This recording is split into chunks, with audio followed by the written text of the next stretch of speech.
Heart Never Lie, Chapter 4. Arian is holding her breath while entering the doctor's office. Habang normal lang ang ekspresyon ng mukha ni Norman. This is the day when they will know the result of the examination. Maayos na nakaupo ang doktor sa swivel chair nito at hinihintay talaga silang dumating. Hindi na rin nila hinintay na paupuin sila nito. Bagkus, kusa na silang naupo sa magkaharap na upuan na nasa unahan ng lamesa nito. Tumighim muna ito bago nagsalita. As I have told you before we perform the examination, na dapat maging handa kayo pareho sa anumang lalabas na resulta at sana ay hindi makaapekto sa inyong pagsasama bilang mag-asawa. Mahabang turan ng doktor. Yes, Doc. Sabay na sambit ni na Arian at Norman. Binalingan ng doktor si Norman at pagkatapos ay si Arian. Mr. Alejandro, wala namang nakitang problema sa iyo. You can impregnate a woman 100%. Diretsahang wika ng doktor kay Norman. Napangiti si Norman. Mrs., hindi ko sasabihin na hindi ka maaring magkaanak. Pero medyo mahihirapan kang mabuntis. May problema sa fertilization mo as well as with your ovary. At kung mabuntis ka man, maaring maging maselan at buwis buhay. Kaya kung sakali man na mabuntis ka, you need to be monitored properly. Pagtatapat ng doktor kay Arian. Pakiramdam ni Arian ay bumagsak ang langit sa kanya at para siyang nabuhusan ng malamig na tubig sa katawan. Bagamat kanina pa siya pinagpapawisan. Kitang-kita niya ang pagkunot ng noo ni Norman nang tapunan niya ito ng tingin. Dok, sigurado po ba kayo? Tanong ni Norman sa doktora. Yes, Mr. Alejandro. But you can ask for a second thoughts sa ibang OB. You can perform until 3 examinations para makasiguro kayo. Suggestion ng doktor. Dok, wala po bang paraan sa kalagayan ng matres ko? Halos hindi mabigkas ni Arian. Kagaya ng sinabi ko, may chance kang magka-baby, pero maaring buhay mo ang magiging kapalit, and only by miracle. Pigil ni Arian ang kanyang mga luha. Bakit siya na gustong-gusto na magkaanak ay tila pinagkakaitan. Samantalang, ang daming mga babaeng nagtatapon at nagpapalaglag ng mga baby. Mrs., don't lose hope. Everything is possible. Pag-alo ng doktora kay Arian. Mapaklang ngiti ang itinugon niya. Pagkatapos ay nagpaalam na silang mag-asawa sa doktor. Mula paglabas hanggang nakauwi sila ay hindi sila nag-usap. Pagkatapos maihatid ni Norman ay umalis din ito agad. Dooy pinakawalan ni Arian ang kanyang mga luha. At tanging mga bagay na nasa loob ng kwarto ang karamay niya at ang malaking wedding frame photo nilang mag-asawa. Ito na ang kinatatakutan niya at ayaw niyang mangyari. Dati pa, iba na ang pakiramdam niya tungkol sa examination na iyon. Tuluyan na bang masisira ang kanilang pagsasama? Dahil ang magkaanak na lamang ang natatanging pag-asa niyang baka sakaling matutunan siyang mahalin ni Norman at ngayon ay malabo pa. Arian, sabi ng doktor, don't lose hope. Malay mo nagkamali lang siya, hindi ba? You can ask for a second and third opinion. Sabi ng kanyang isip, kaya naman dali-dali niyang inayos ang sarili. Tinawagan niya ang panganay niyang kapatid upang magbasama. Pero hindi muna niya ipapaalam dito ang lahat ng nangyari. Arlene is her eldest sister at mayroon na itong sariling pamilya. Pero sa kanilang mansion ito nakatira. Yan, did you cry? usisa nito nang magkita sila. No ate, nakatulog lang ako. Okay. So, what are we going to do here? Magpa-check up. Bakit ako ang tinawagan mo? Bakit hindi ang asawa mo? He's busy ate. Ayoko naman istorbohin siya. Ganun ba? Sige na, ihintay na lang kita rito. Tumango si Arian. Pagkatapos ay pinihit na ang siradura ng pinto ng opisina ng doktor. Hindi na siya nagpaligoy-ligoy pa. Agad niyang sinabi ang dahilan kung bakit siya pumunta roon. Pagkatapos nila sa ospital, ay niyaya niya si Arlene sa bahay para maghapunan. Wala pa ang sasakyan ni Norman nang dumating sila.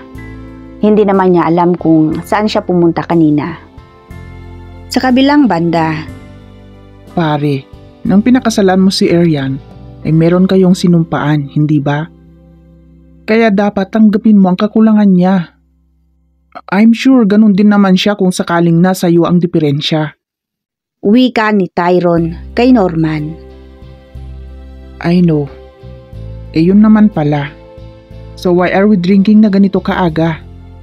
Maliban na lang kung may iba pang dahilan. Umiling na lang si Norman.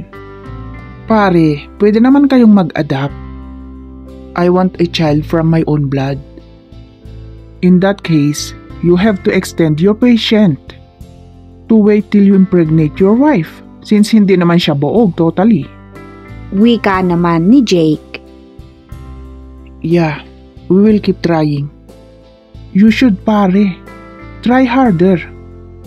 Si Paulo naman na nakangisi. Medyo hindi nagustuhan ni Norman ang sinabi nito. What?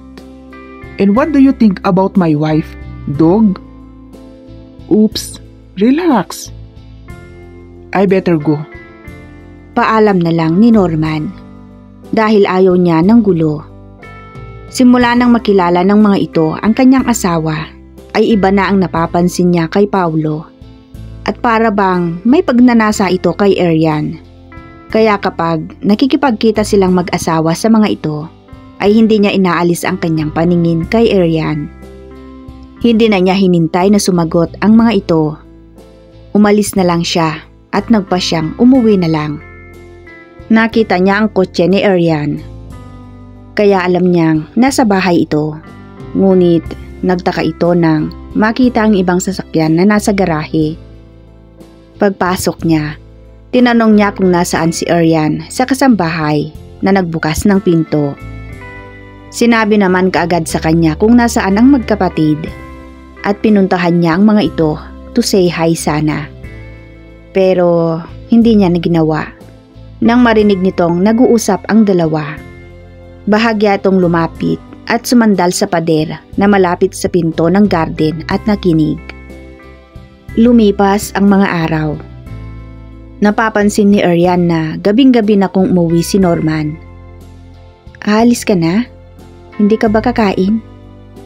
Lakas loob niyang tanong, isang umaga. No, hindi ako nagugutom. Tugon nito at saka na umalis. Kung dati, hinahalikan siya nito sa pisngi bago umalis. Ngayon ay madalang na lang. Hinayaan na lang ni Arian at hindi binigyan ng ibang kahulugan. Inisip na lang niyang mayroon itong importanteng aayusin sa mga negosyo nito. Bumalik na siya sa dining room at nag-agahan. Pagkatapos ay umakyat muli upang maghanda sa pagpasok sa butik. Lumipas ang kanyang maghapon. Inaayos niya ang kanyang mga gamit nang makita ang isang envelope. Napamulagat siya dahil halos nakalimutan na niya ang punta niya sa Colombia. At bukas na nga ang flight niya. My God! Nasambit niya at dali-daling lumabas. She need to prepare. Pero bago niya iniwan ang butik ay kinausap na muna ng maayos ang kanyang mga staff. Pagkatapos ay umalis na siya. Bago umuwi ay pinasya niyang daanan muna ang puntod ni Jam. Hi Bes, pasensya ka na kung ngayon lang ulit kita nadalaw ha. Alam mo na, busy at may mga bagay pang nangyari. Bes, pwede bang ibulong mo kay Papa God na bigyan niya ako ng baby? Kahit isa lang. Kausap niya ang litrato ni Jam na nasa ibabaw ng puntod. She's a half Chinese, kaya sa Chinese cemetery ito inilibing. Pagkatapos ng ilang sandali ay umalis na rin siya roon at umuwi na. Kaagad siyang nag-ayos ng mga gamit na dadalhin. At dahil busy ay hindi na niya namalayan na dumating si Norman. What is this? Nagtatakang tanong nito nang makita ang ginagawa ni Aryan. Hi, I am packing. Are you leaving? Yes, tomorrow. What? And you have no plan to tell me about it? Sorry, I almost forgot about it either. So, where are you going? And how long you'll gone? A week. I'm going to attend a fashion show. Okay. Ani nito at huminga ng malalim. Pagkatapos ay naghubad. Natigil siyan sa ganyang ginagawa nang maramdaman niyang hinawakan siya ni Norman sa magkabilang balikat at hiniharap. She can't resist. Dahil sa totoo lang ay hinahanap na rin naman niya ang init ng katawan ng kanyang asawa. Dahil simula nang nalaman nila ang resulta ng examination ay medyo dumalang na kung galawin siya nito. Nagpaubaya siya at hinayaan itong gawin ang anumang nais nitong gawin sa mga oras na yon. Pagkatapos ng tagpong iyon ay pumasok si Aryan sa shower room. Pagkatapos ay muli niyang binalikan ang kanyang ginagawa. Pagkatapos niyang makapag-impake ay nahiga siya sa kama at tuluyan nang nakatulog. Kinabukasan, everything is ready. Ihahatid na kita. Saad ni Norman. Hindi na siya tumanggi.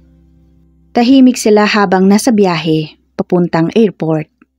Hanggang nakarating sa airport ay walang namagitang pag-uusap sa kanila. Thank you. Sambit ni Aryan pagkababa ng sasakyan. Dahil 2 minutes parking lamang ay hindi na gaano nagtagal si Norman. Hanggang sa sasakyan lamang ito. Pagkatapos makuha ni Aryan ang kanyang maleta ay binuhay na nito ang makina ng kotse. Bye. Paalam nito at tuluyan nang umalis.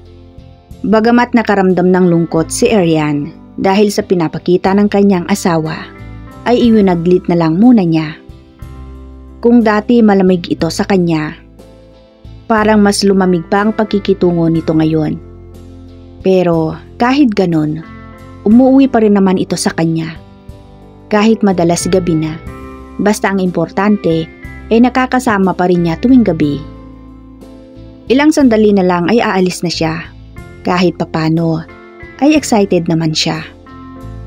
Sa kabilang banda, tahimik si Norman at malalim ang inisip habang nakaupo sa swivel chair sa opisina.